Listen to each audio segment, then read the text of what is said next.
কিন্তু প্রতিনিয়ত গুনাহের কারণে রিজিক কমে, স্বাদ কমে, গুণাগুণ কমে যায়, পিউরিটি কমে যায়, বিশুদ্ধতা কমে যায়। আজ আমরা সারাদিন এই যে এই কয়দিন পত্রিকা আসতেছে, প্রতিদিন ওই ভোক্তা অধিকার কি জানি মানে যিনি খাবারের টেস্ট বিভিন্ন কিছু আছে প্রতিদিন বড় বড় যে রেস্টুরেন্ট বড় বড় জায়গায় ধরতে আসে, জরিমানা করতে আসে লাখ লাখ টাকা। যেটা ধরে মাডি ধরুক আর পাত্র ধরুক, আলহামদুলিল্লাহ অসীম সম্ভাবনার আমার দেশ, যেখানে সব সম্ভব, সব সম্ভাবনার দেশ বাংলাদেশ। অসীম সম্ভাবনা ওই দেশ, যেখানে অসম্ভব বলতে কিছুই নাই, সব সম্ভব, সব সম্ভব, বিপুল সম্ভাবনার দেশ। যেটা ধরে এটার মধ্যে ভেজাল। তাইলে আমাদের রিজিক সংকুচিত কিনা বলেন না? ডাক্তারের পরামর্শে যদি আমরা খাইতে যাই তো বাতে আর খাওয়া লাগবে, চিরা ভিজাইও খেতে। আমি একবার ডাক্তার দেখাইছি কুমিল্লা, ঢাকা যাত্রা বাড়ির ওইদিকে। উনি আমারে, ওনার কাছে এরকম ছোট কাগজ আছে একটা আলগা, প্রেসক্রিপশন ছাড়া, এইটার মধ্যে উনি বিভিন্ন মাছ তরকারি সবজি শাক নাম লেখা আছে, মানে এটার ভিতরে আছে কম্পোজ করা, কম্পিউটার করা। তো উনি আপনার এই মোটা সিগনেচার এগুলো কলম আছে না, যেটা দাগ দেয় যে লেখার উপরে দিয়া, এইডি দিয়ে আমার এটার মধ্যে দাগ দিছে, মানে দিয়ে কইছে তোর যেটি দাগ দিলাম এটি খাইয়ে না, এগুলো খাওয়া কি নিষেধ। তা আমি পুরাটা কাগজ দেখে দেখছি আর 2টা না 3টা তরকারির নাম আছে, 2টা মনে আর নাই, সব দাগ দিয়ে আছে। পরে আমি হাসতে হাসতে গেলাম, স্যার মানে কিছু নিয়েন না, এই 2টাও দাগ দিয়ে এলাম, বাদ দুগা নুন দিয়া ডইলা বাবা পানি দিয়ে ভিজাইয়া বাবুরে বাদে না দুগা, এটা না দুটা কামে আর এই তরকারি দুজনের লেখা শুধু শুধু আর শুধু কষ্ট দিয়া কি লাভ, দাগ যেমন লইছেন দাগে দিয়ে লাভ। মানে বাস্তবতাই যে আমাদের জন্য স্বাস্থ্যসম্মত ডাক্তারদের পরামর্শ নিলে স্বাস্থ্যসম্মত খাবার কেমন ছিল তেমন। এই কারণ হলো যথাযথ মনোযোগ, যথাযথ আন্তরিকতা, আগ্রহ, গ্রহণ করার একটা মানসিকতা থাকতে। যে মানুষ বড় হয় দুনিয়ার লাইনে, তার ছোটবেলার থেকেই ওই একটা চেহারা সুরত কথাবার্তা চলাফেরা দেখে মানুষ বুঝে, কয় পরে মানুষে কয় আমি ছোটবেলায় বুঝছি তেরে দিয়ে কিছু হইব, ঠিক না? আমরা দেশে যে একটা মরিচ উপরের দিকে ওঠে, এটাকে কি মরিচ কয়? ডান্ডা মরিচ। আমরা দেশে এটা কয়, আমরা দেশ তো আমরা একসাথে, এইটাই আমগো অঞ্চল। তো ওই যে মরি এটা ওইবার সময় উল্টা হইয়া ওঠে, ডান্ডা মরিচটা বাইরে হয় উল্পের দিকে। মানে সে প্রথম দিনে বুঝাইছে আমি কিন্তু অন্যরকম, আমি ডান্ডা মরিচ, আমি আর 10টা মরিচের মতো না, আমারে ভুলবা বুঝছো না, আমি শুরুই বুঝাই দিলাম আমি ভিন্ন। তো এই জন্য এই আগ্রহ দেখে বুঝা যায়, শুনবার আগ্রহ, মানবার আগ্রহ, গ্রহণ করবার আগ্রহ, এর দ্বারা আল্লাহ তাআলা বরকত দেয়। গাফেল সবসময় বঞ্চিত। দুনিয়ার লাইনেও যারা গাফেল, এরা এই বিদেশ গিয়া ফিরাইয়া করে, অনেক মানুষ আছে না ফালতু, মূলত এদের কাছে কোনোটাই ভাল লাগে না, দেশের কামও গায়েস হয় না, বিদেশেও তার কাম গায়, তার কামে গায়েস হয় না, শুধু হোতা ভাত খাওন, বন খাওন, বিড়ি খাওন, গপ মারুন, বন্ধুদের সাথে আড্ডা লাগাই দেন, মোবাইল টিফাত লাগাই দেন, এতে সারা রাত রাজি। কিন্তু একটা টিফিন গাড়ির বাটিত করে 3 বাটি ভাত এখান থেকে সুয়াগাজী তার বাফের দোকানে দিয়ে আসবে, এইটাও তার গায়েস হয় না। না ফাইতাম না, ফাইতি না, ফাইতাম না, ভাল লাগে না, ভাল লাগে না, ভাল লাগে না, ভাল লাগে না, কিনলে ভাল লাগে না, হইতে এইটাও কইতে অপদার্থ, অকর্ম, গাফেল। গুনাহ মানুষকে দুর্বল বানায় দেয়, গাফেল বানায় দেয়। এই অব্যাহত নারীর ছবি, সারাদিন রাতের মোবাইল টিপা, সারাক্ষণ নাচ গান ছবি, জিনা ব্যভিচারের দৃশ্য, মদ জুয়া আড্ডা, বন্ধুদের সাথে ফালতু অসৎ কথা, কসম খোদা ধীরে ধীরে মানুষের শারীরিক সক্ষমতা দুর্বল করে দেয়। হযরত আব্দুল্লাহ ইবনে মাসউদ রাদিয়াল্লাহু তাআলা আনহু বলেন, প্রত্যেকটি গুনাহ মানুষের 5টি ক্ষতি করে। সাওয়াদুন ফিল ওয়াজহ, 1 নাম্বার চেহারা কালো করে দেয়। প্রত্যেক গুনাহ কিছু না কিছু চেহারা কালো হবে। একবার দেখলে কিছু হলো, আবার দেখলে আবার দেখলে আবার। আপনি দেখেন যে সমস্ত ছেলে পেলে নামাজ পড়ে না, সারাদিন মোবাইল নারী নিয়ে ব্যস্ত, এরা প্রচুর পরিমাণে পাউডার, ফেয়ার অ্যান্ড লাভলি, বিভিন্ন জাতীয় জিনিস ব্যবহার করে, কিন্তু এদের চেহারার মধ্যে কোনো দয়া মায়া রস কস কিচ্ছু না।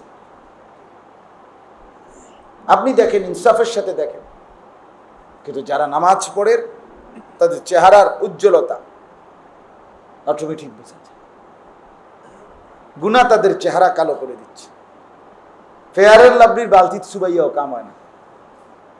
নামাজি ফেয়ার অ্যান্ড লাভলি চিনেও না। মান কাসুরা সালাতুহু হাসুনা ওয়াজহু, নবী সাল্লাল্লাহু আলাইহি সাল্লাম বলে, যার নামাজ বেশি তার চেহারা সুন্দর হয়েছে। মান কাসুরা সালাতু, আরেকটা রওয়ায়াত আছে, মান কাসুরা সালাতুহু ফিল লাইল হাসুনা ওয়াজহুহু ফিন নাহার, রাত গভীরে তাহাজ্জুদে যার নামাজ বেশি, দিনের আলোতে তার চেহারার উজ্জ্বলতা বেশি। উজ্জ্বলতা বেশি। তো চেহারা কালো করে দেয় গুনাহ। জুলমাতুন ফিল কলব, 2 নম্বরে প্রত্যেকটা গুনাহ অন্তরকে অন্ধকার করে দেয়।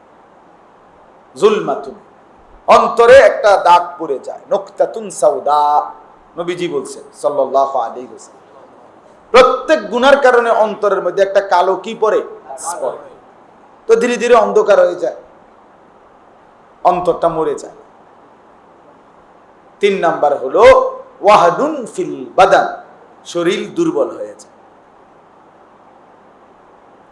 শরীর দুর্বল হয়ে যায়, ওয়াহানুন ফিল বাদান, শরীর দুর্বলতা আসে। যেন যত পাপী সব দুর্বল, সব দুর্বল।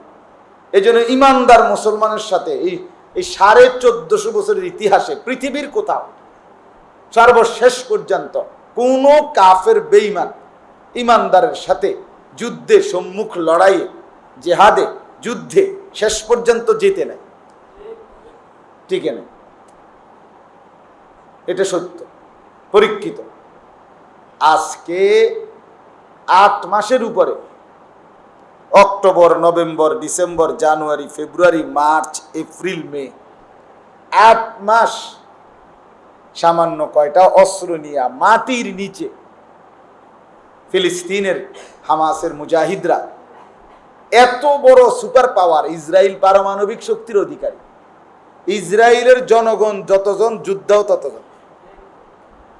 ইসরায়েলের নারী যতজন, পুরুষ যতজন, ততজনই যোদ্ধা। মানে তাদের জন্য সামরিক ট্রেনিং বাধ্যতামূলক। এনআইডি কার্ড নিতে হইলে সামরিক ট্রেনিং নিতে হবে। নারী পুরুষ সবার জন্য বাধ্যতামূলক, এটা আইন। এই ইহুদিদের, ইসরায়েলের, বুঝেন না কথা? এই পরিমাণ পৃথিবীর সবচেয়ে বেশি অস্ত্র ক্রেতা ইসরায়েল। পৃথিবীর সর্বশেষ অত্যাধুনিক অস্ত্রটাও ইসরায়েলের কাছে আছে। ইসরায়েলের না জানাইয়া কোনো অস্ত্র নাই। বিশ্ববাজারে কোনো অস্ত্র ইসরায়েলের আগে কেউ কিনেও না। সারা পৃথিবীতে মাল্টি ন্যাশনাল যত কোম্পানি আছে, আন্তর্জাতিক বহুমাত্রিক যত কোম্পানি, বহুজাতিক, সমস্ত কোম্পানির বিশেষ স্পেশাল শোরুম, স্পেশাল অফিস ইসরায়েলের তেল আবিবে আছে। ইসরায়েলের যেটা রাজধানী, ইসরায়েলের রাজধানী তেল আবিবের ব্যাপারে তুমি এখন মোবাইলে খুলে দেখো, মানে লেখা আছে এটাই একমাত্র পৃথিবীতে একটি ভিন্নতম শহর যেই শহরে কখনো রাত হয় না। ইসরায়েলের ওই শহরে কখনো কি হয় না, মানে কি মানে না, মানে হইল 24 ঘন্টায় কোনো না কোনো শিফটে ওইখানে কাজ চলে। এইটারে কয় রাত হয় না, মানে রাত তো হয়, অন্ধকার কি আর না হয়নি? মানে বুঝাইছে যে ওইখানে কর্মবিহীন কোনো ঘন্টা নাই। আমাদের যেমন এখন 14 গ্রামের কোনো অফিসে এখন এই মুহূর্তে ডিউটি চলতেছে সরকারি, কথার কথায় সবাই তো এখন ছুটি, সকালে শুরু, বিকালের ভিতরে ভিতরে সব কি হয়ে যায়, ক্লোজ হয়ে যায়। কিন্তু ওইখানে 24 ঘন্টায় কোনো ক্লোজিং নেই, কোনো না কোনো গ্রুপ বাই সিরিয়াল শিডিউলে কাজ করতেছে। তাহলে কত, আরো কয়টা বলবো, তাদের একটা মিনিট তারা ফালতু খেলাধুলায় নষ্ট করে না। পৃথিবীতে কোনো আন্তর্জাতিক খেলোয়াড় ইসরায়েলের নাই, বলেন একজন খেলোয়াড়ের নাম বলেন। হেগো টাকা নাই তো হেগো নাই কেন খেলো? আন্তর্জাতিক একজন ফুটবল খেলোয়াড় নাই, আন্তর্জাতিক একজন ক্রিকেট মানসম্মত নাই, না এই কামেই নাই, হেরা হে কাজেই নাই, এই বিষয়ের সাথে তাদের কোনো সম্পর্ক। সারাক্ষণ কাজ কাজ কাজ, ওয়ার্ক ওয়ার্ক ওয়ার্ক, শুধু মেহনত। কিন্তু এরপরেও আজকে 8 মাস লাগাতার মুসলমান ইমানদার মুজাহিদরা মাটির নিচে, কদ্দুর নিচে এইটাও বাইর করতে পারে না। এখনো কার্যকর কোন সুরঙ্গ ইসরায়েলিরা বাইর করতে পারে না। এই কয় এটা পাইছি, হুদ দেয়, এটা পানির পাইপ, তার মাথা পাইছে, মানে কার্যকর কিছু করতে পারে না। এখনো 8 মাসে এই মুজাহিদদের এক বিন্দু সাহস কমাইতে পারে না। সুবহান। হ্যাঁ, শেষ পর্যন্ত আজ কিংবা কাল আমরা শুনবই, আমরা বাঁচক আর তোমরা বাঁচো, শুনবাই যে ইনশাআল্লাহ ফিলিস্তিনের গাজা, ফিলিস্তিনে বাইতুল মুকাদ্দাস, মসজিদে আকসা ইসলামের বিজয়ের পতাকা উঠছেই, কোনো সন্দেহ নেই, কোনো সন্দেহ, এটাই নিশ্চিত,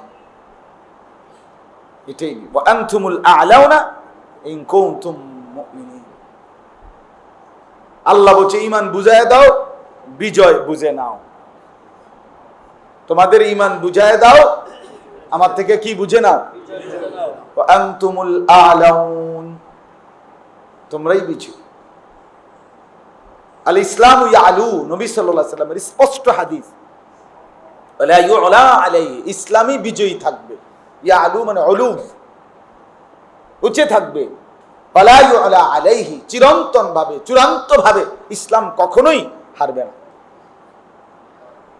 পূর্ববর্তী মনীষীরা বলছে ইসলাম হলো সূর্যের মতো, যে সূর্য পৃথিবীতে কখনোই চূড়ান্ত ভাবে ডোবে না।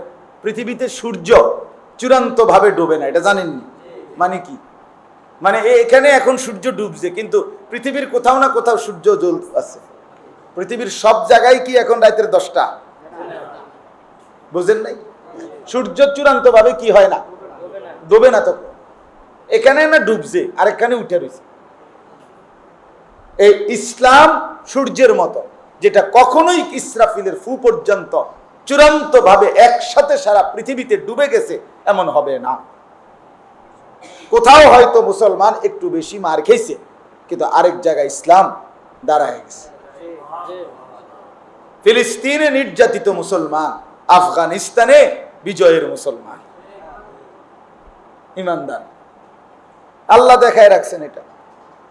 এই জন্য বললাম, কি জন্য বলতেছিলাম, যে মোমেন, নেককার, বন্দিগিওয়ালা সব সময় শক্তিশালী হয়, সাহসী হয়। বেঈমান সব সময় দুর্বল হয়।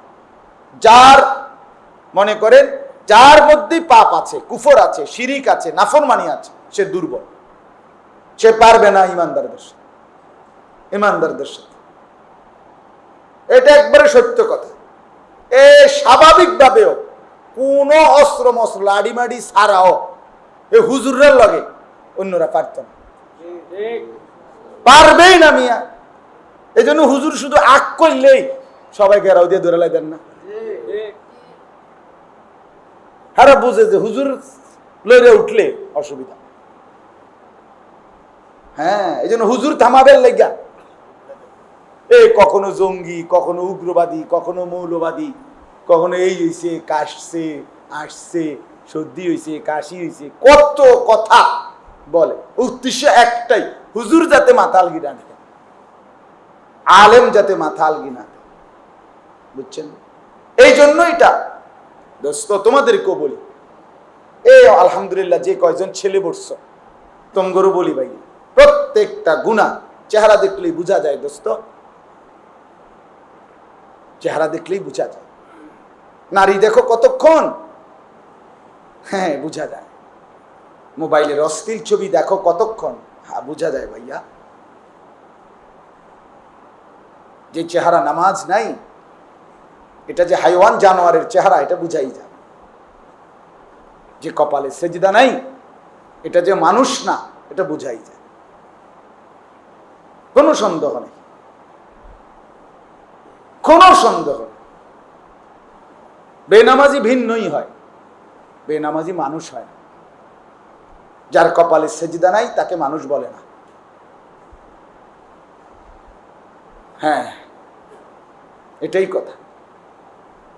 আমা খালাকতুল জিন্না ওয়াল ইনসা ইল্লা লিয়াবুদুন, এটা নফি ইস্তেসনা, আরবি ভাষার গ্রামারের একটা নিয়ম আছে এখানে। নফি ইস্তেসনা হসর বুঝায়, আমি মানুষকে বানাই নাই অন্য কোন উদ্দেশ্যে, বানাইছি ইবাদতের উদ্দেশ্যে। তো যেটার মধ্যে ইবাদত, মানুষ মানেই ইবাদত করবে। এখন মানুষকে বানাইছেই না অন্য কোনো কারণে, তাহলে যেটা ইবাদত নাই, যেটার এটা কোনো মানুষের জাতে নাই।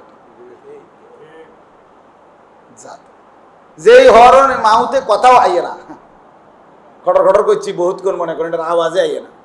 তুই বেড়ায় মাইক অপারেটরের মানুষে কি করবো, তোর এটা মাইকো না মাইকে জাতর তোর কথা বলবি কিনা কোন? কারণ যে উদ্দেশ্যে এটা, সেই উদ্দেশ্য হচ্ছে না। তো মানুষ যখন সেজদা করে না, বন্দিগি করে না, এটা মানুষও না, মানুষের জাতও না। এটা আমি প্রত্যেক দিন বলি, রাগ বললো কোনো কিছু করে না, প্রতিদিন বলি। বেনামাজি যারা এই ঘরে পরিবারে থাকে, বেড়ইত কর বেড়িত, জোয়ান হোক আর মাঝ বয়সী হোক, কিশোর তরুণ যুবক হোক, এগুলো হলো ডোমেস্টিক এনিম্যাল। কি এনিম্যাল? গৃহপালিত প্রাণী। মানে এই বাড়িতে গরু পালে, ছাগল পালে, হাঁস পালে, মুরগা পালে, এই ধরনের একটা দুই ঠ্যাংওয়ালা অপদার্থ পালে। হ্যাঁ হ্যাঁ সোজা কথা মিয়া, বেনামাজি ডোমেস্টিক এনিম্যাল, গৃহপালিত প্রাণী। এই বাড়িতে তারা ছাগলও পালে আর দুই ঠ্যাংওয়ালা একটা ছাগলও পালে, যেটা জীবন মানেই হলো খাওয়া, পেশাব, পায়খানা, হ্যাঁ ঘুম আর যৌন চাহিদা, লজ্জাস্থানের যে চাহিদা সেটা পূরণের জন্য সারাক্ষণ শাহওয়াত, কামনা বাসনা। তার লজ্জাস্থানের একটা চাহিদা আছে, এটা পূরণের জন্য রাস্তার নারী, পথের নারী, বাড়ির নারী, ঘরের নারী, রোডের নারী, চলতে ফিরতে নারী, মোবাইলের নারী, 24 ঘন্টা তার শাহওয়াত, তার পেশাব, তার পায়খানা, তার ঘুম, তার বাপ, খালাস। তো এটা গৃহপালিত প্রাণী না তো কি? বলো ভাইয়া, যারা 2-4 লাইন পড়ছো, স্কুলেই পড়ছো, কলেজেই পড়ছো, সবাই মিল্লা সবার পড়ালেখার বিউজ দিয়া আমরা একটা ফয়সালা নেই, নাহলে বুঝাই আমরা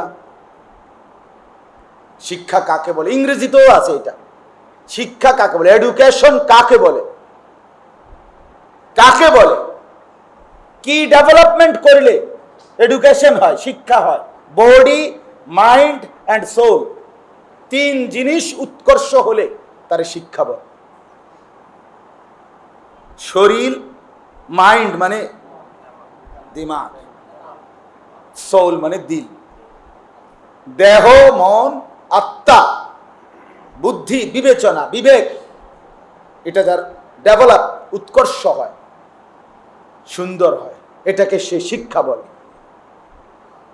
সরকারি মাদ্রাসায়ও পড়ছি, কওমি মাদ্রাসায়ও পড়ছি, কুমিল্লা ভিক্টোরিয়া কলেজ থেকে মাস্টার্স পাস করছি, কাজে আমি 2-4 লাইন বুঝি আলহামদুলিল্লাহ। এই জন্য বললাম ছেলেরা, এই তুম করে বললাম মিয়া, নিজের পরিচয় নিজে ঠিক কর।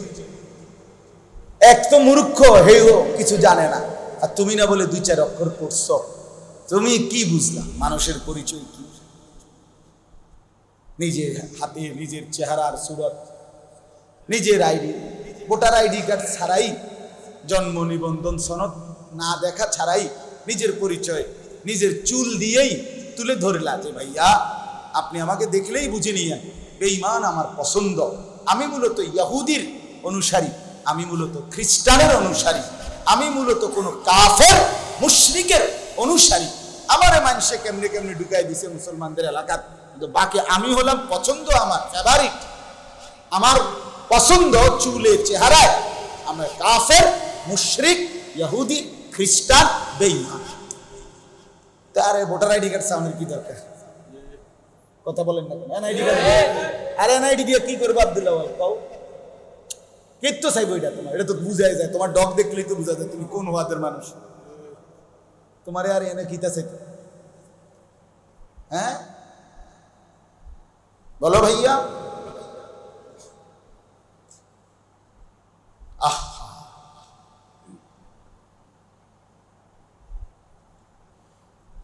খোদার 365 দিনে কোনদিন ফজরের নামাজ পড়লা না? কোনদিন? এক বছরে তুমি কোন মুসলমানের ঘরে জন্ম নিলা? তোমার মা কেমন মুসলমান, তোমার বাবা কেমন মুসলমান? তুমি কোন বাড়িতে বড় হও, কোন ঘরের চাল খাও? হ্যাঁ, কে তোমারে পালে, কে তোমারে বড় করে? তুমি মুসলমানের সমাজে কেমনে বাইচা আছো? তুমি কোন লজ্জায় কোরবানির গোশত খাও, তুমি কোন লজ্জায় ঈদের নামাজে পড়তে আসো? তোমার মতো বেহায়া কে আসতে পারছে যে গত এক বছরে কোনোদিন ফজরের নামাজ পড়ে নাই, সে ঈদের নামাজ পড়ে কি? সে কোরবানির গোশত খাইলে কি লাভ? এতে আহামরি কি? এই গোশত তো প্রতি বছর সারা বছরই গরুর গোশত, খাসির গোশত এত পাওয়াই যায় বাজারে, এটা আহামরি কিছু? তো তার কোরবানি কি আর কোরবানি ছাড়াই সিজন কি আর আনসিজন কি? এই জন্য ছেলেদেরকে বললাম একজনই বুঝো, একজন আত্মপরিচয় সম্পদ। আমি আজকেও বলছি, এখন যে তার বাবার নাম বলতে পারে না, মার নাম বলতে পারে না, বংশ পরিচয় বলতে পারে না, এটা কিন্তু অনেক লজ্জার। মানুষ তাকে অনেক খারাপ ধারণা করে, ঠিক কিনা বলেন? তো যে তার আত্মপরিচয় চেনে না, আমি কে, আমার পরিচয় কি, আমি কোত্থেকে আসলাম, আমি কোন ধর্মের অনুসারী, আমার উচিত কি, আমি করছি কি, কিছুই বলতে পারতেছে না সে, তো তার আত্মপরিচয় আছে ভাইয়া? তাইলে এই জন্য মনে করাই দিলাম। তুমি বলবা হয়তো ভাইয়া হুজুর আমরা সামনে পাইয়া কইলেন আমরা আইসি দেখে, হ্যাঁ ভাইয়া তুমি আসছো, আল্লাহ আনাইছে, অসংখ্য ছেলেকে আল্লাহ আনায় নাই, তোমারে আনাইছে। এটা যেন আল্লাহ চাচ্ছে, দেখ না বান্দা, আমার দুইটা কথা শুনে দেখ, জীবনটা ভালো করা যায়। জানা আমার ঘরে একটু বসে দেখ, জীবনটা সুন্দর করা যায়। হ্যাঁ, আহামরি কি দুনিয়া, কয়েকজনই তো চেহারা দেখে তো বোঝা যায় চোখ ভিতরে ঢুকে গেছে, নারী ছবি দেখতে দেখতে, মোবাইলের উলঙ্গ দৃশ্য দেখতে দেখতে, সারা রাত জেনা ব্যভিচারের ছবি দেখতে দেখতে। হ্যাঁ দোস্ত, নাই তো কাফের পছন্দ হলো কেন, বেঈমান পছন্দ হলো? কার মতো চুল রাখলা, কার মতো কাটলা? একবারও পেশাব করে পানি নিতে মনই চায় না। তুমি কেমন অসিব্য নিকৃষ্ট রুচি, এত নিম্ন রুচি মানুষের কেন? কিরি বেটা মুইত্যা ফানি লয় না, এতে কিতা? কোলের বাচ্চাও তো মুইত্যা দেরি করে না, কান্দা শুরু করে, চিৎকারণ শুরু করে। 6 মাসের বাচ্চাও চিৎকার দেয়, চিৎকার দিয়া বুঝায় তার মারে মুইত্যা লাইছি আপন বদলা, ঠিক কিনা? আর তুমি এত বড় বেটা, 18 বছরের এত বড় তাগরা বেটা, তুমি সারাদিনে একবারও পেশাব করে পানি নেও না। তোমার রুচিটা কি? তোমার তো একদম রুচি নাই। কমপক্ষে 2টা ভিটামিন সি ট্যাবলেট, সকালে একটা রাইতে একটা, আপাতত, পরে ডাক্তার দেখাইলাম, এখন আপাতত চিকিৎসাটা শুরু হয়ে যায়। রুচির একটা চিকিৎসা আপাতত আমি বললাম, আর 2টা ভিটামিন সি ট্যাবলেট তো রুচির লেগে খায় না, কমপক্ষে 2টা ট্যাবলেট খাইবে। ছি ছি ছি, আফসোসের ব্যাপার, লজ্জার ব্যাপার। এই জন্য বললাম গুনাহ অক্ষম বানিয়ে দেয়, দুর্বল অপদার্থ বানিয়ে দেয়।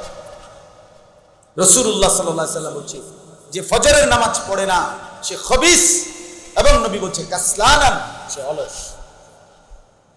হাদিস কি না, ওয়া ইল্লা আসবাহা খাবিসান নাফস কাসলানান, যে ফজর পড়ে না রাসূল বলছে তার পরিচয় দুইটা, এক সে খবিস আর হলো কাসলান, সে অলস, অপদার্থ, অকর্মণ্য।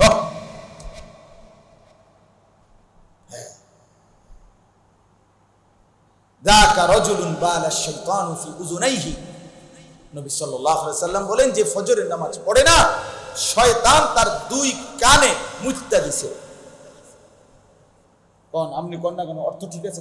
বালা শাইতানু ফি উযুনাইহি, তাহার দুই কানে শয়তান পেশাব করেছে। মজার কথা কইল, শয়তান কোনো ছোট না, শয়তান কি কোলের বাচ্চা? শয়তান তো অনেক বয়স্ক। কে বেটা কোন সময় থেকে শয়তান? যে 2-4 বছর থেকে? তাহলে তার বয়স অনেক লম্বা না, তার পেশাব তো বেশি। কি মুতাটা মুতছে তার মধ্যে? কি অল্প স্বল্প মুতছে? বালতি বালতি মুততে দিচ্ছে না মাথা। যদি কোলের ছোট বাচ্চা এটা তাহলে অল্প করতে পেশাব করছে। তো সেই আদম আলাইহিস সালামের আগের থেকে তো অনেক সিনিয়র, অনেক বয়স্ক লোক। এই জন্য লজ্জা থাকলে হাসি দিয়ে উড়াই দিলে তো উড়াই দিলেই ভাইয়া, বাকি যদি কারো লজ্জা থাকে, হায়াত থাকে, শেষ মানে লজ্জার শেষটুকু আছে, তা আজকে শোনার পরে এই দুই জিনিস চেষ্টা করা দরকার। এক হলো প্রস্রাব করে পানি নেওয়া দরকার, ঢিলা কুলু টয়লেট পেপার ব্যবহার করা উচিত। এটা সামান্য ন্যূনতম কমন সেন্স, সুস্থ স্বাভাবিক, পাগল না, মাতাল না, তারসিরা না, প্রতিবন্ধী নয়, বরং স্বাভাবিক মানুষ। সে প্রস্রাব করে পানি না নিয়ে টয়লেট পেপার ব্যবহার না করে থাকতে পারে না। দিনের পর দিন যে এই অপবিত্র, সে প্রতিবন্ধী। কারণ এটা যে কোনো পাগলের বৈশিষ্ট্য, সে তো বুঝে না পেশাব পায়খানা কি, সেই জন্য শরীরে সব মাইখা ফেলে। এই জন্য এই ছেলেরা তম করে বললাম, ভাই সামান্য লজ্জা বিবেক যদি শেষ থাকে, দয়া করে পেশাব করে পানি নিয়ে টয়লেট পেপার ব্যবহার।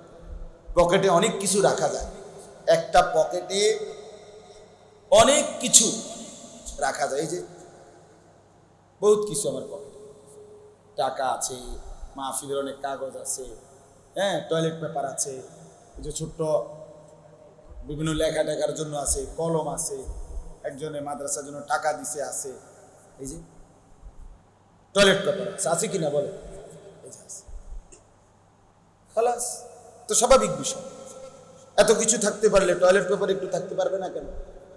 এটা সম্ভব কিনা? টয়লেট পেপার মানে কি সিমেন্টের বস্তা? গায়ে একটা টয়লেট পেপার মানে কি সিমেন্টের বস্তা?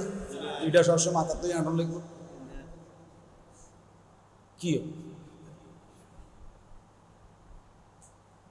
তাইলে আর সমস্যা কি? আলহামদুলিল্লাহ আমাদের কওমি মাদ্রাসার 6 বছরের বাচ্চাও নিয়মিত টয়লেট পেপার ব্যবহার। আলহামদুলিল্লাহ।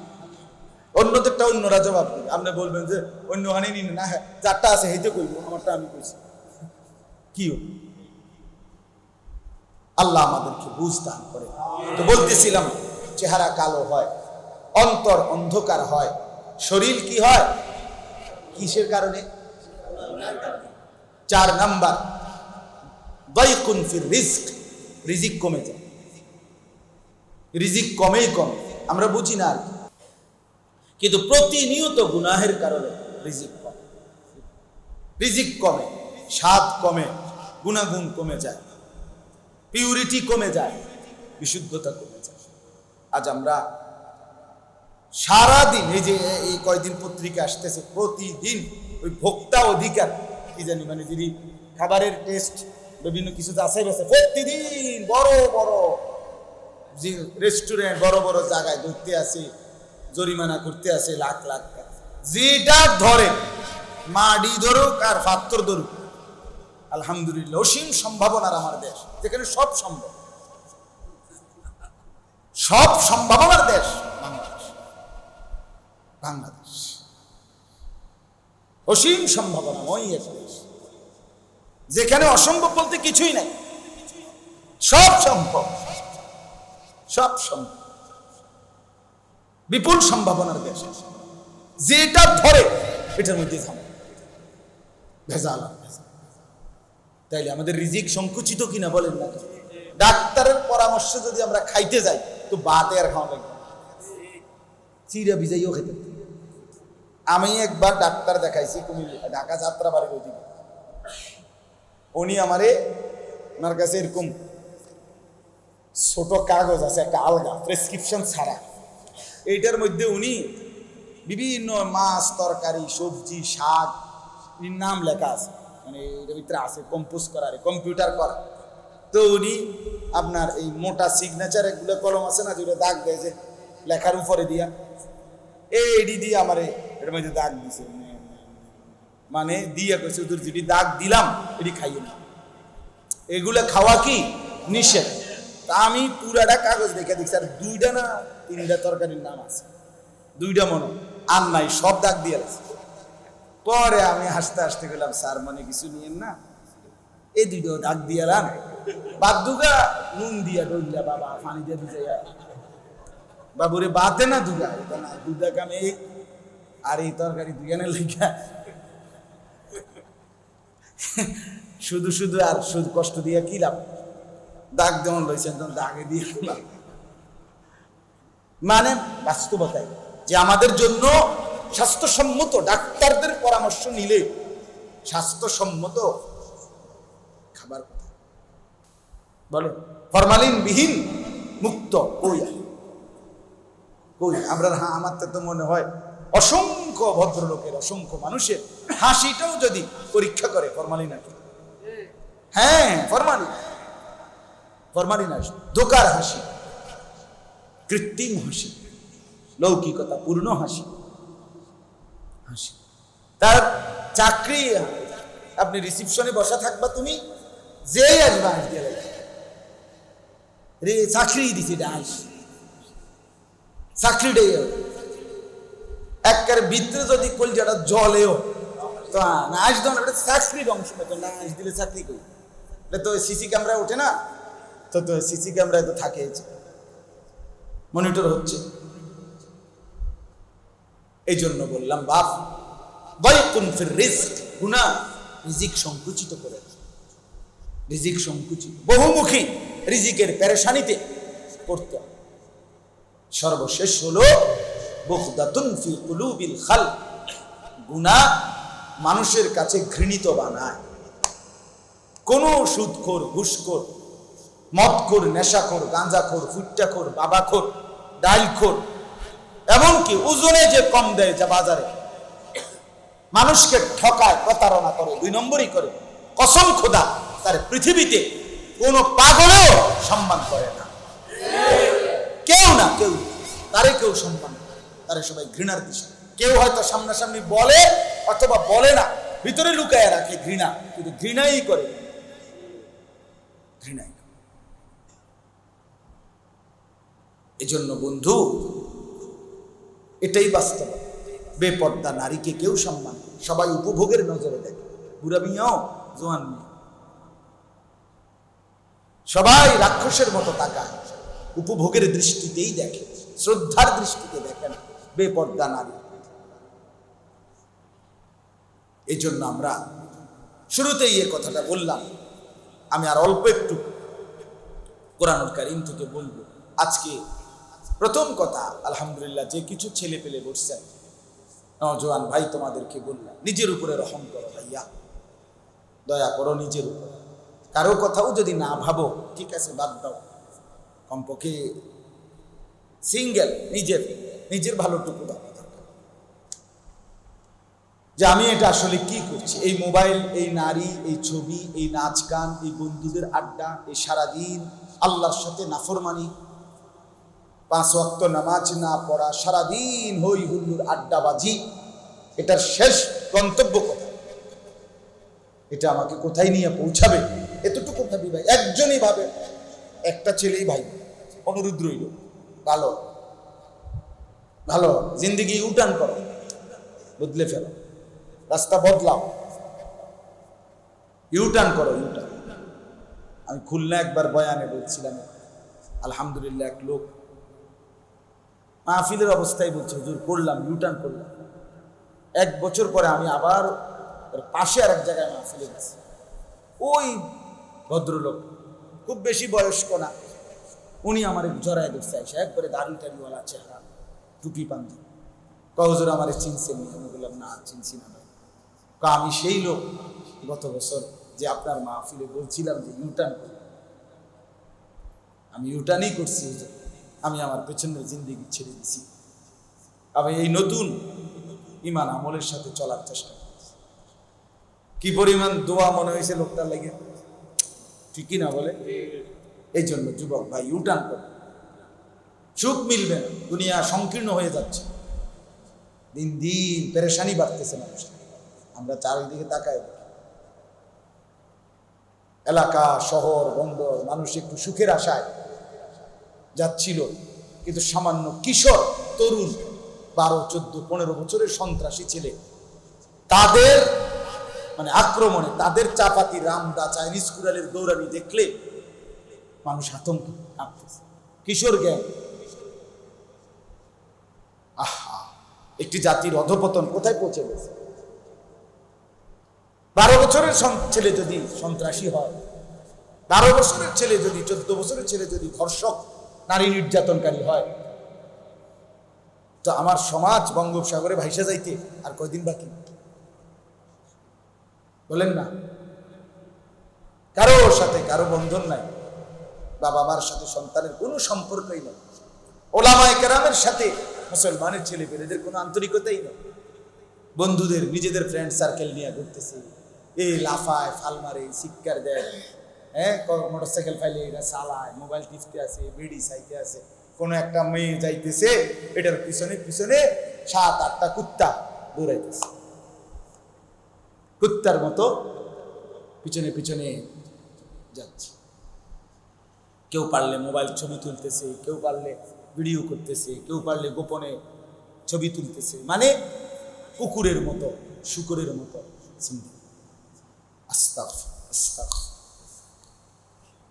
এরা মানুষ হয় কি? মানুষ হয়? হায় আল্লাহ,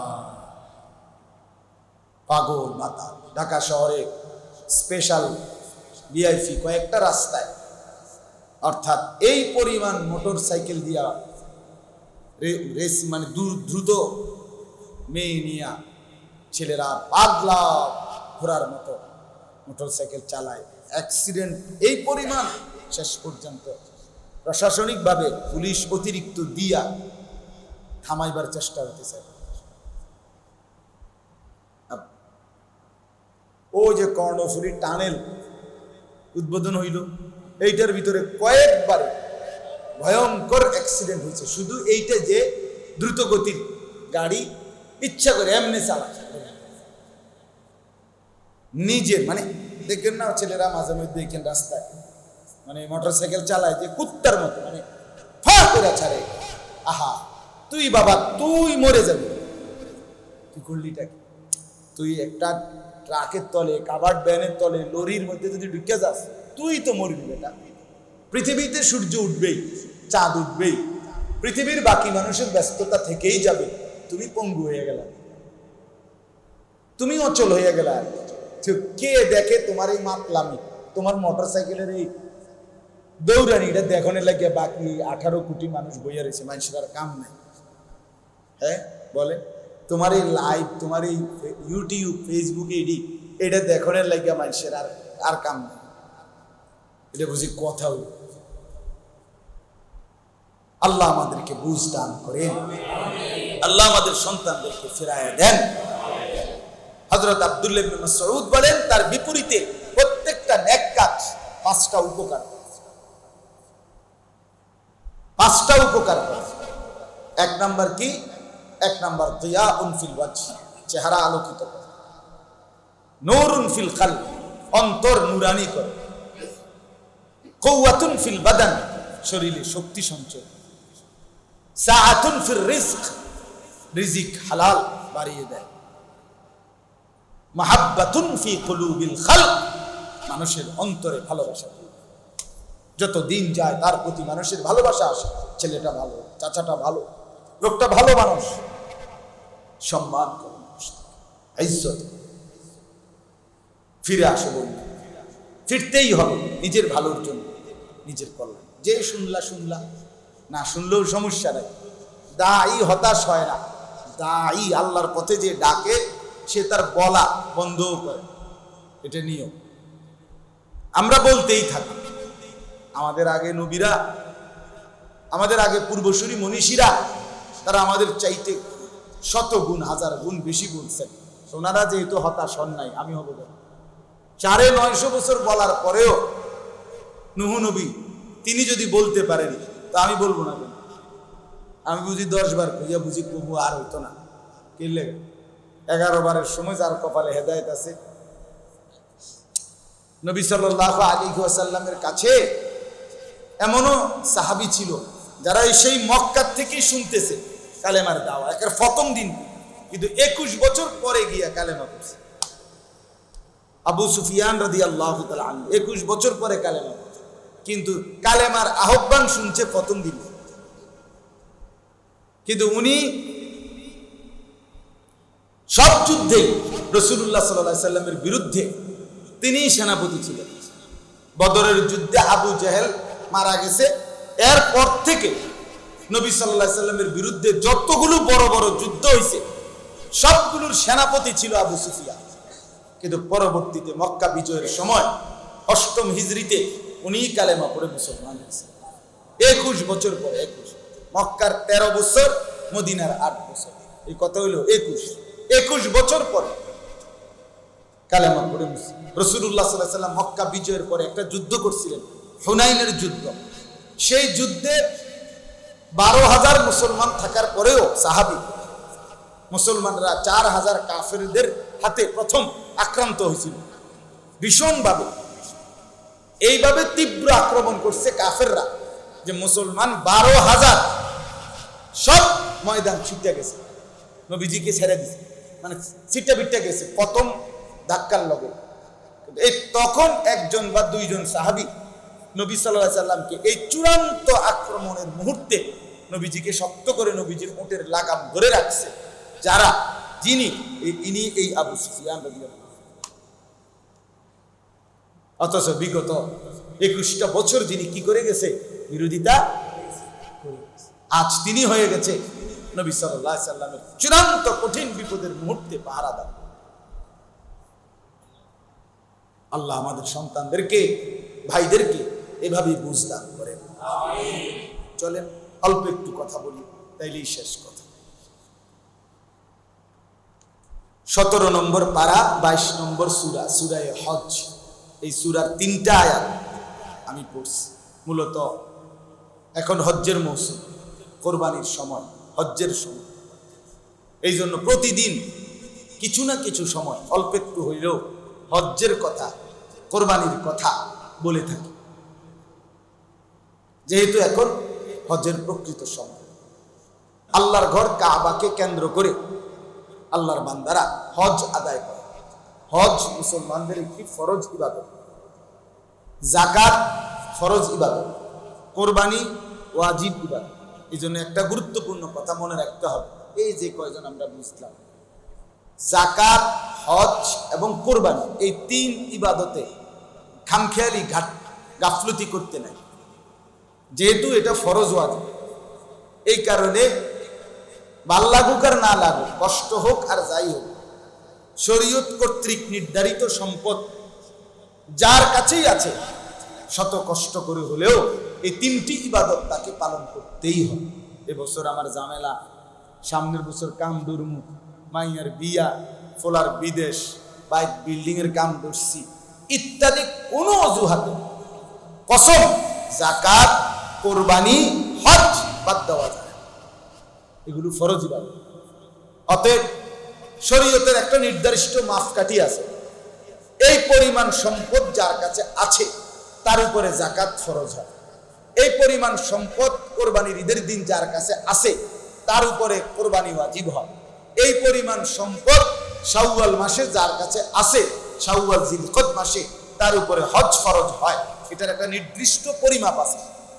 এইটুকু পরিমাণ যার কাছে আছে তার হজ, কোরবানি, যাকাত এগুলোর থেকে বিরত থাকার কোনো সুযোগ নেই। ফরজ ওয়াজিব করলে করলাম, গেলে গেলাম, যাইতে তো মন চায়, কার মনে না চায়। হ্যাঁ, গেলাম হইলে তো হজে, মন্ডায় তো কয় তারা 3 জন বিদেশ পাঠাইলাম, তাগরে যদি কোথায় লোয়ায়, তারা যদি কোনো সময় টিয়া দেয় তো জামু। এই সমস্ত কোথায় না কথা, এসব কুয়াইন না কথা বললে হবে। হজ এই সমস্ত বেড়াইনা কথার নাম ফরজ।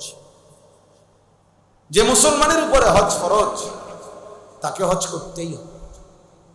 যদি সে হজ না করে তাহলে পরবর্তী বছর যদি এই বছর সম্পদ নির্দিষ্ট, আপনাদের মন মতো বড় লোক করলে হইতো না যে এবারে বড় লোক এবারে হজ যাইবা, আমি গরিব না, আমনে গরিব আমনে ফায়সালা দিলে হইতো না। ওই বেটা বড় লোক আমনে ফায়সালা দিলে হইতো না। শরীয়ত কর্তৃক এখানে হিসাব, কথাটা আমার বুঝছি না। আমরা যে বড় লোক কাউরে বলি, আচ্ছা আমরা এখানে একজন বলতে পারি যে কত টাকা হইলে সর্বনিম্ন তারে বড় লোক হয়, মানে এটার সংখ্যাটা কত? 10 লাখ, 1 কোটি, এরকম কেউ জানেননি? কোনো বইয়ে টইয়ে বা 6-এ 7-এ 8-এ 9-এ 10-এ বা কোনো কেউ পড়ছিনি? আসেনি? কেউ জানা মতো থাকলে বললে ভালো হইব না। আসলে আমি অনেকখানে তো জিজ্ঞাসি, পাইছি না, আইজি হয়তো পাইতে রাইতে গেছি। কেউ শেষের 20টার পরের 20টা আসেনি কেউ, তাইলে নাই, এমন কোন সংখ্যা নাই। 10 তলা বিল্ডিং যে করছে ইউরোপ আমেরিকার, 30-40 তলা 50 তলা বিল্ডিং দেখলে কে করবো? আমি তো ভোগিরে না। আমি আপনার ওই যে আমি তো প্রাইভেট কারে চলি, আমার গাড়ি আছে, প্রবক্স গাড়ি, যে আমি গাড়িতে ছিলাম, আমার গাড়িতে এসি আছে, গাড়িটা দিয়ে আমি চলি, কিন্তু গাড়িটা আমি ব্যবহার করি। এইটা আমারে পরিষ্কার বলছে জাপান, আমার পরিচিত লোক জাপানে, ইউরোপে গুলো দিয়ে ছাগল টানে। সত্য কথা, ছাগল টানে, ছাগল এবং এই আপনার তরকারি মাল সামানা, হ্যাঁ বেশি, যে এটার পিছনে অনেক জায়গা, প্রবক্সের পিছন দিয়ে দেখেন অনেক বড় জায়গা। এটার অর্থ হইল এগুলোর দিয়া ছাগল টানে। তো আমি যদি এখানে বইয়া যদি মাত করি কহি যে বেটা কথাবার্তা কইতে সাবধানে, বেটা প্রাইভেট কারে চলি, বেটা তা আরেকজনে কইব আপনি জানেননি হুজুর আপনার প্রাইভেট কারে দিয়ে ইউরোপে ছাগল চলে, আপনি কীর্তন হুডাঙ্গিরি মারেন। ঠিক আছে না কথা? তো এনে এনে কি হইল? অহংকারের কি হইল? বড়াইয়ের কি হইল?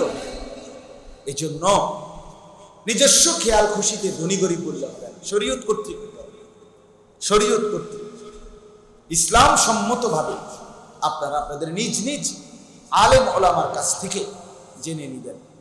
জানা উচিত যাকাতের মাসআলা, হজ্জের মাসআলা, কোরবানির মাসআলা। যাকাত যে দিবে না, সরাসরি হাদিস আমি আজকেও পড়ছি, আবার বুখারী মুসলিমের হাদিস, রাসূলুল্লাহ সাল্লাল্লাহু আলাইহি সাল্লাম বলেন, যে ব্যক্তি যাকাত দিবে না কিয়ামতের দিন হাসরের ময়দানে তুলিয়েই তাকে ওই হাসরের ময়দানেই তার সম্পত্তিগুলো আগুনের মধ্যে পুরাইয়া গোলাকার বানিয়ে সেগুলোকে বলের মতো বানাইয়া তার কপালে, কোমরে, পিঠে আগুনের দাগ লাগানো হবে। যতক্ষণ পর্যন্ত বিচার কার্য চলে, রাসূলুল্লাহ সাল্লাল্লাহু আলাইহি ওয়াসাল্লাম ওই হাদিসে স্পষ্ট আছে, ওই পর্যন্ত যে বিচার কার্য শেষ না হবে, যেই দিনের সর্বনিম্ন পরিমাণ 50,000 বছর, মিকদারুহু 50,000 সানা, 50,000। কত বড় গুনাহ! নবী সাল্লাল্লাহু আলাইহি ওয়াসাল্লাম বলছে, যে কুরবানি ওয়াজিব হলো অথচ আদায় করলো না, সে যেন মুসলমানদের ঈদগাহে নামাজ পড়তে না আসে। কত বড় ধমক! নবী সাল্লাল্লাহু আলাইহি ওয়াসাল্লাম বলেন, যে হজ ফরজ হলো অথচ করলো না, মরে গেল হজ না করে, রাসূলুল্লাহ সাল্লাল্লাহু আলাইহি ওয়াসাল্লাম বলেন, ফালা আলাইহি আন ইয়ামুতা ইয়াহুদিয়ান আও নাসরানিয়ান, আমি জানি না এটা কি ইহুদি মরলো না খ্রিস্টান মরলো। আর কি বলতো, এর চাইতে সাংঘাতিক কথা হইতে পারে? আমি জানি না এটা কি মুসলমান যে মরে নাই এটা নিশ্চিত, বাকি এটা হয় ইহুদি মরছে নয় কি মরছে খ্রিস্টান মরছে। কতটা কঠোর! তাহলে যাকাত, কুরবানি, হজ, এই তিন বিষয়ের মাসআলা আপনাদের জানা উচিত। নিজ নিজ মসজিদের ইমাম সাহেবকে বলবেন, নিজ নিজ মহল্লায় আরো ওয়াজ নসিহতের মাধ্যমে এই তিন মাসআলা সম্পর্কে বিস্তারিত বোঝা উচিত। কার কার উপরে কোন কোন অবস্থায় যাকাত ফরজ হয়, কুরবানি ওয়াজিব হয়, হজ ফরজ হয়। এই তিনটি আর্থিক ইবাদত, টাকা পয়সার সম্পৃক্ততা আছে এগুলোর মধ্যে। এই জন্য অধিকাংশ মুসলমান শুনতেও চায় না, বুঝতেও চায় না, আলোচনাও হয়। বুঝছেন এমনি কথা, কারণ টাকা পয়সার বিষয়। যাকাতের কথা জিঙ্গাইও না। রমজান ওই প্রথম জুমা না যাইতেই দুয়ারের দিকে দাঁড়াইয়া, হুজুর ক্ষেত্রা কত করে দিয়েন মাইকে। আরে বাপরে, আপনি যে কিতা দই না আমরা জানি ক্ষেত্রা কত গরম। কারণ হেবড়া জানে হুজুরের বাপেও যদি চেষ্টা করে 100 টাকা 110 বৃষ্টি আর বেশি উঠে দেখতো না। আর মানুষ 6 জন 27 জন, টাকা স্টেশন হলে 1000 ফিতরা আইব। এটা মাইক দিয়ে সিক্কের দিয়ে দিলে কি, পোস্টার লাগাইয়ে দিলে কি? মনে করেন 800 টাকা আইলো, 400 টাকার পোস্টার লাগাইলো, আর 400 টাকার ফেতরা দিল, তো অসুবিধা কি? এই জন্য এইটার ব্যাপারে খুব আগ্রহ, খুব আগ্রহ। যাকাত শুনতে চায়। হজ, ওই হজ্জের কথা বললেই ছেলে বিয়ে করাই নাই, মেয়ে বিয়ে দেই নাই, বাড়িতে বিল্ডিং করি নাই, আরো কদ্দুর জমি নেই নাই, ইত্যাদি ইত্যাদি ইত্যাদি। আল্লাহ আমাদেরকে মাফ করে দেন। চলে এখানে শুধু তর্জমা শুনাই। আল্লাহ তাআলা বলেন, وَإِذْ بَوَّأْنَا لِإِبْرَاهِيمَ مَكَانَ الْبَيْتِ أَلَّا تُشْرِكْ بِي شَيْئًا।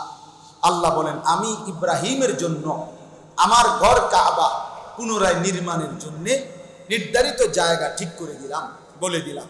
ফলে ইব্রাহিম